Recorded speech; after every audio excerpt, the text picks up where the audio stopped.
Salut et bienvenue sur Mélidance.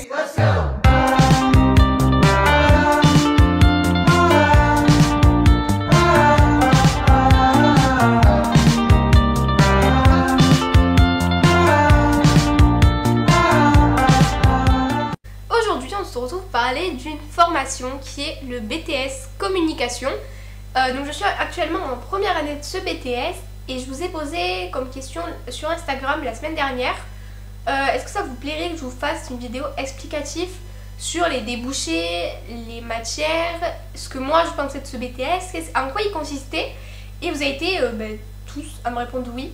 Je vous ai également posé un cas de questions avec quelques questions, des questions que vous avez et vous vous posez pour que je puisse y répondre durant cette vidéo. Et si tu en as d'autres, tu peux venir me suivre sur Instagram et me les poser sur ce compte ou encore me les écrire en commentaire.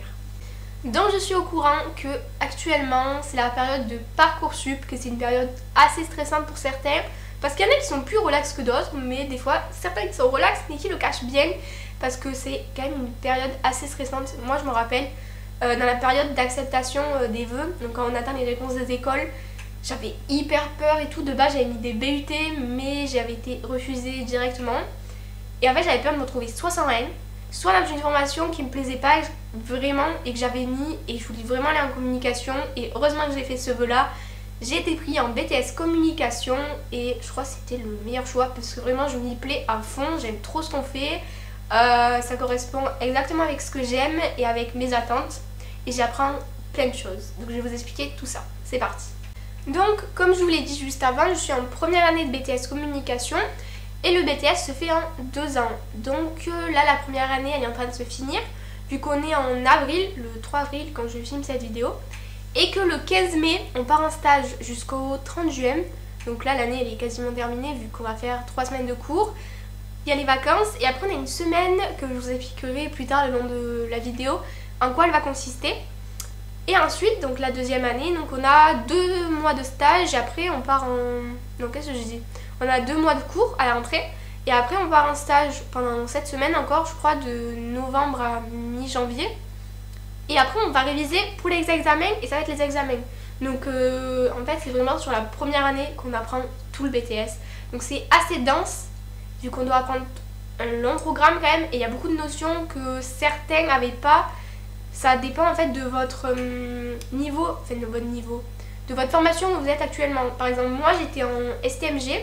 Et je sais que j'ai des amis qui étaient en bac pro et il y a des notions qui eux n'avaient pas appris, que moi à STMG j'avais apprises, car il y a des matières qu'on retrouve dans ce BTS que j'avais déjà vu moi lors de ma formation. Ce que je trouve vraiment intéressant en fait avec ce BTS, c'est qu'on voit plein de plans, aspects, je sais pas trop comment appeler ça.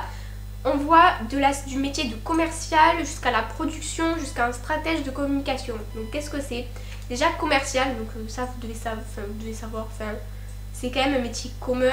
Stratège en communication, donc qu'est-ce que ça veut dire? Stratège en communication, ça va être savoir pourquoi j'ai mis telle police, telle couleur, pourquoi je l'ai placé à droite et pas à gauche, pourquoi je l'ai placé à gauche et pas à droite, pourquoi je l'ai mis au centre, pourquoi ça je l'ai mis plus ici, pourquoi j'ai choisi de mettre un dinosaure, pourquoi j'ai choisi de mettre un papillon. Donc ça va être vraiment d'expliquer pourquoi j'ai voulu mettre ces éléments là, ou encore pourquoi j'ai choisi de privilégier le moyen du cinéma plutôt que de la presse ou les moyens des réseaux sociaux que de la radio. Il faudra savoir expliquer vraiment tous vos choix, mais ça vous allez l'apprendre lors de la formation.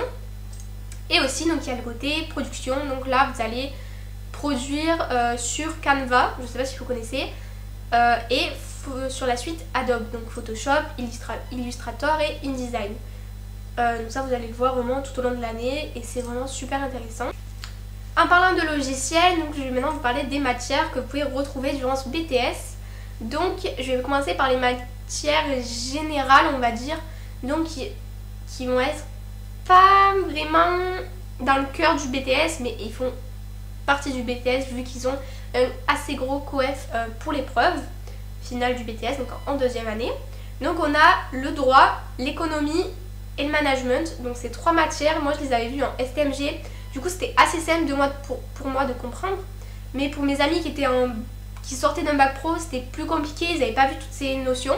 Donc en droit et en économie, vous allez voir tout ce qui va être lié à la communication, donc les contrats, comment on fait, enfin, les types de contrats, l'argent aussi, genre, c'est quoi déjà? Non, mais la monnaie, voilà, c'est ça que je cherchais, pas l'argent. Vraiment, ça va être toutes les notions autour de ça. Le management, ça va être manager une équipe, les finalités d'une entreprise, la RSE, vraiment, vous allez voir toutes ces notions. Après, si vous ne les connaissez pas, c'est le but du BTS, vous apprendre davantage sur les notions du management, du droit et de l'économie. Ensuite, je vais vous parler des langues. Donc, vous avez une langue vivante. Donc, moi, dans mon lycée, ils proposent l'espagnol et l'anglais. Comme je suis très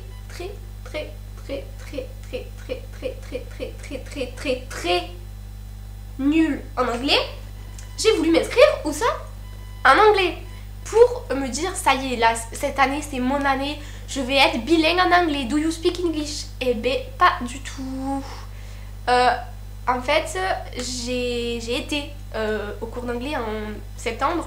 Et en fait, durant ce mois-là, le prof il nous faisait des tests pour voir notre niveau, si on était bien ici ou pas. Car la langue sera aussi dans le BTS et du coup c'est quand même important de se sentir à l'aise dans la langue qu'on va apprendre vu qu'elle va nous servir ensuite pour passer l'épreuve et qu'on peut gratter des points en quelque sorte sur cette épreuve qui pourra nous aider à obtenir le BTS. Et du coup, j'ai loupé les tests. Je n'y arrivais pas, j'allais en cours avec un stress pas possible, je me sentais vraiment pas bien dans ces cours. Parce que je savais que j'y arrivais pas et que c'était quand même très compliqué parce que j'avais même pas une seule base. Et du coup le professeur m'a demandé si j'avais un meilleur niveau en espagnol et oui c'était largement le cas. J'avais un très bon niveau en espagnol, pas non plus bilingue mais je savais parler espagnol quand même. Du coup il m'a dit d'aller en espagnol et je me sens beaucoup mieux là-bas. Du coup voilà, donc après ça dépendra de votre lycée. Je sais qu'il y en a qui font allemand, italien, donc vraiment ça dépendra de vos lycées mais normalement vous avez une langue au choix. Maintenant, je vais rentrer dans les matières vraiment au cœur du BTS qui font le BTS communication tout simplement. Donc, une première matière qui est la culture de la com.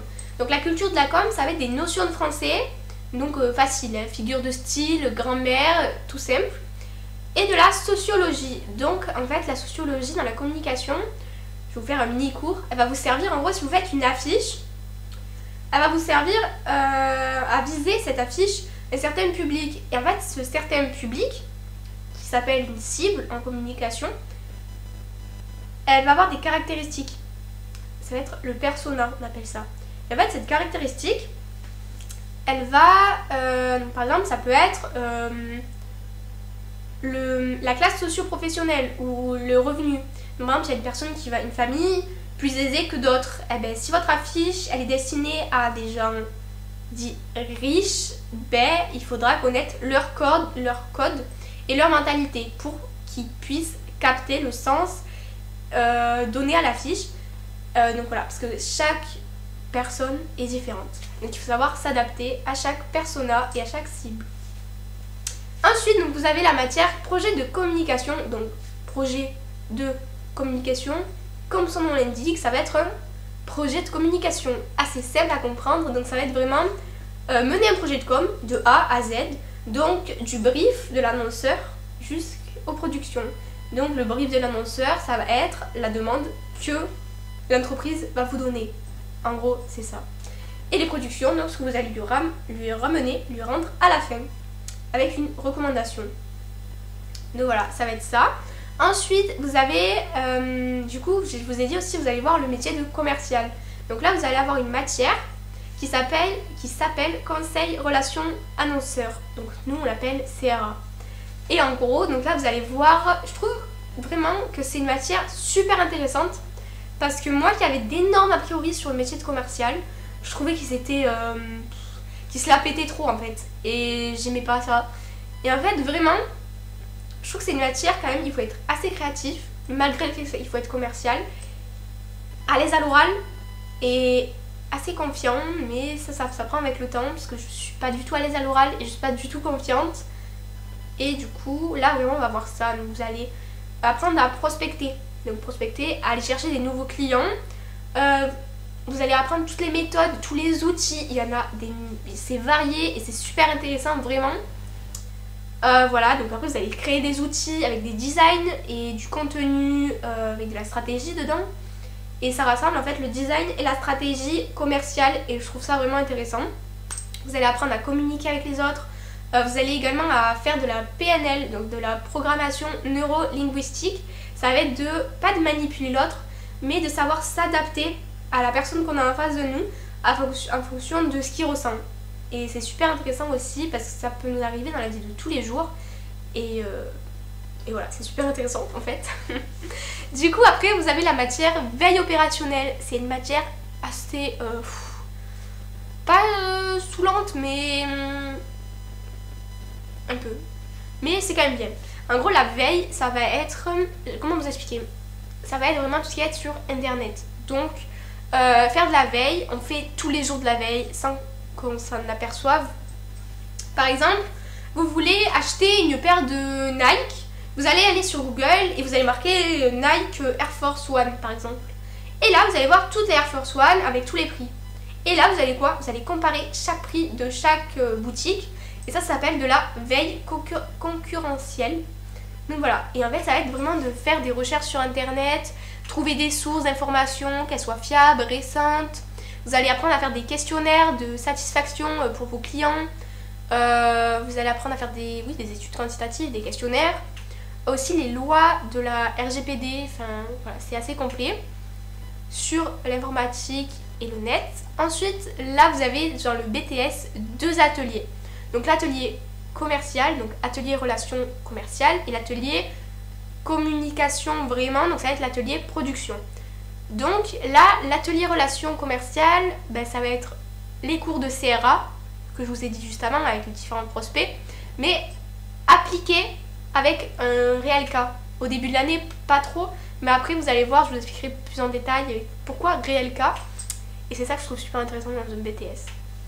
Et ensuite, atelier de production, donc là ça va être vraiment le projet de com, mais appliqué en production. Donc vous allez faire vraiment du Photoshop, etc.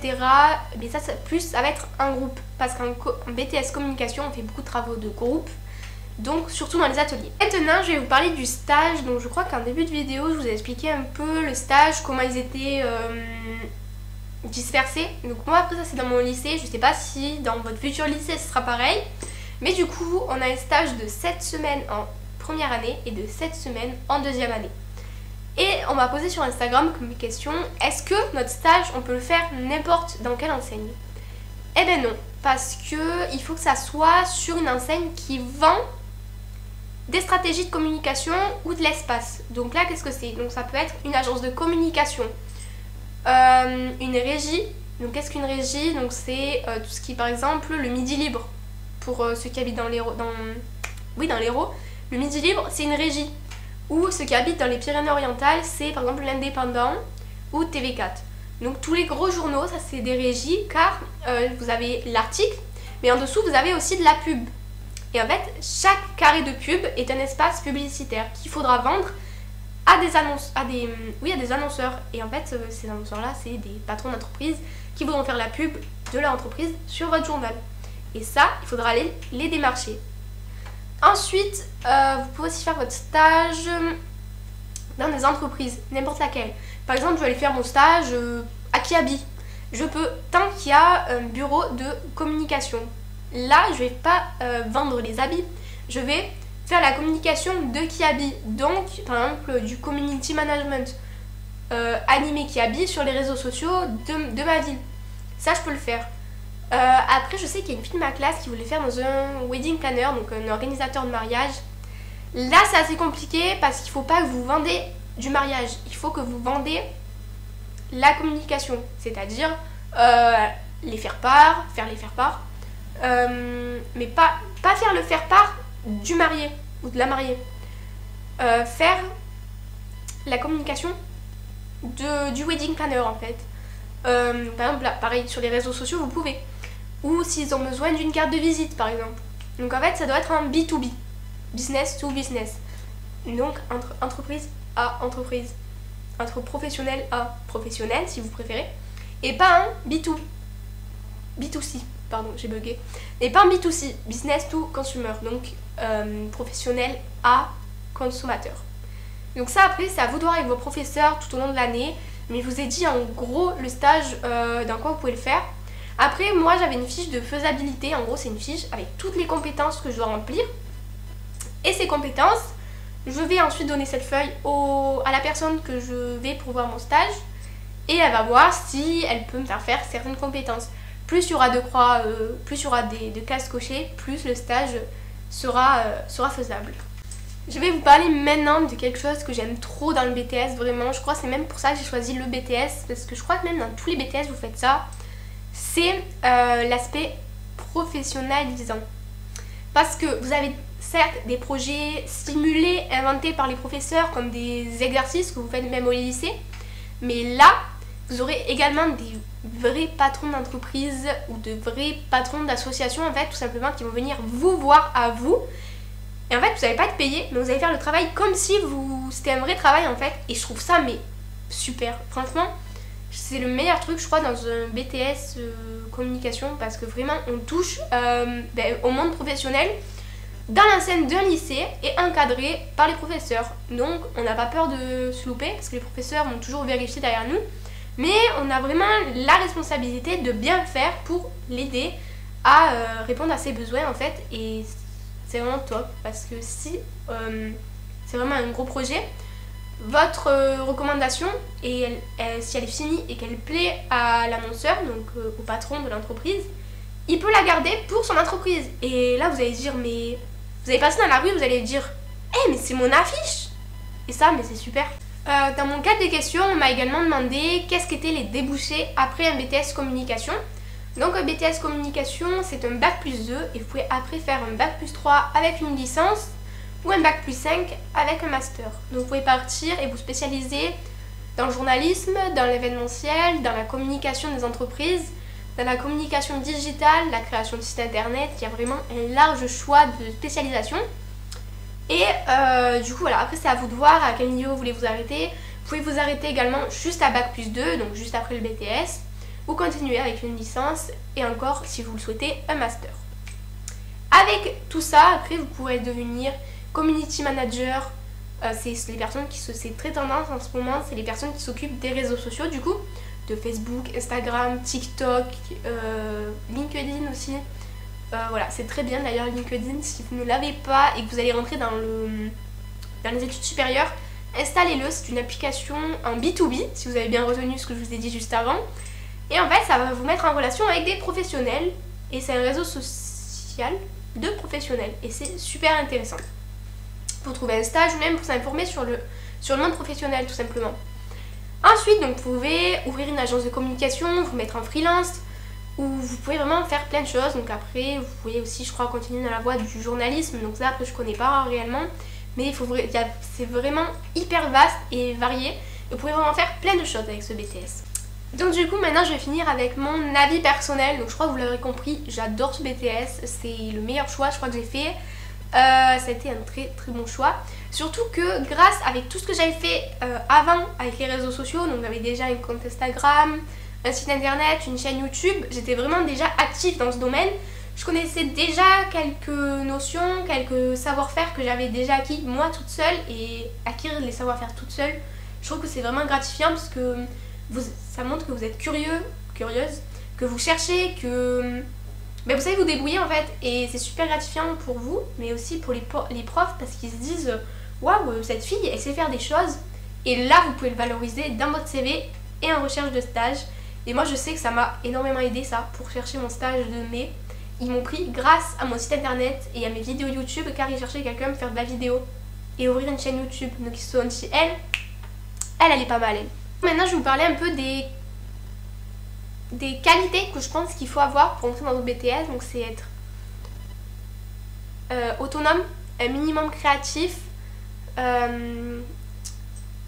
savoir aimer et travailler en groupe parce que c'est pas donné à tout le monde. Moi je sais que j'aime beaucoup travailler seule, mais parce que en fait j'aime bien quand c'est moi qui sais. Moi je sais ce que je fais et c'est fait bien parce que c'est moi qui l'ai fait. Les autres, j'aime pas trop délaisser les tâches et du coup ça c'est un peu compliqué, mais il faut faire avec, et c'est ça en fait je sens qui va vous former, parce que même s'il y a quelque chose de compliqué pour vous et que vous acceptez le fait de travailler avec des autres, ça peut, même les autres peuvent vous apporter quelque chose que vous aussi vous apporterez aux autres. Par exemple, encore un exemple concret, donc moi en stage je vais être avec une camarade de classe à moi parce qu'ils cherchent 2 stagiaires ensemble. Et en fait cette fille elle connaît rien du tout au logiciel de montage et moi du coup je vais lui apporter ce savoir-faire là et elle sûrement m'en apportera d'autres. Du coup voilà, c'est comme ça on peut se compléter. Une chose vraiment, c'est être à l'aise à l'oral et savoir gérer son stress. Je ne suis pas du tout quelqu'un à l'aise à l'oral, même si peut-être dans mes vidéos on pourrait le voir. Je parle tout le temps avec mes mains en plus. Mais ça c'est parce que je suis excitée ou stressée. Là non, c'est parce que je suis excitée. Et je ne suis pas du tout à l'aise à l'oral devant une classe ou encore normalement en septembre on va devant un amphithéâtre, donc ça va pas être la même. Mais il faut savoir que votre classe et vos professeurs, vous allez les garder pendant 2 ans. Et là ça va créer du lien. Donc vous pouvez pas apprécier toutes les personnes, certes, mais les personnes vous les connaîtrez pendant 2 ans. Vous les connaîtrez et en fait ça vous allez vous mettre à l'aise toute seule ou tout seul en fait parce que vous allez connaître ces personnes. Et c'est quand même des classes à petit effectif, au fur et à mesure les classes se vident. Et même les profs, enfin moi mes profs je sais ils sont super, ils sont trop mignons genre ils sont vraiment humains et puis ils jugent pas, ils sont vraiment là pour t'accompagner et ils sont pas non plus en pote, en mode copain-copine, mais ils sont vraiment là pour toi et te soutenir et ça fait vraiment du bien quand vous passez à l'oral et vous connaissez votre classe, vous parlez un peu avec tout le monde et vos profs, vous savez qui vous soutiennent, c'est vraiment super, super bien parce que ça vous met à l'aise et vous êtes beaucoup moins stressé. Moi j'ai vu début d'année mon premier oral, j'étais vraiment super stressée. Là j'en ai fait un la semaine dernière, jeudi, nickel, enfin quand même beaucoup stressée. Je savais pas où mettre mes mains, je me mettais comme ça et apparemment il faut pas se mettre comme ça. Mais normalement je parle hyper doucement et là je parlais bien fort, on m'entendait. Du coup c'était cool, je vous raconte un peu ma vie mais c'est pas grave, ça parle du BTS.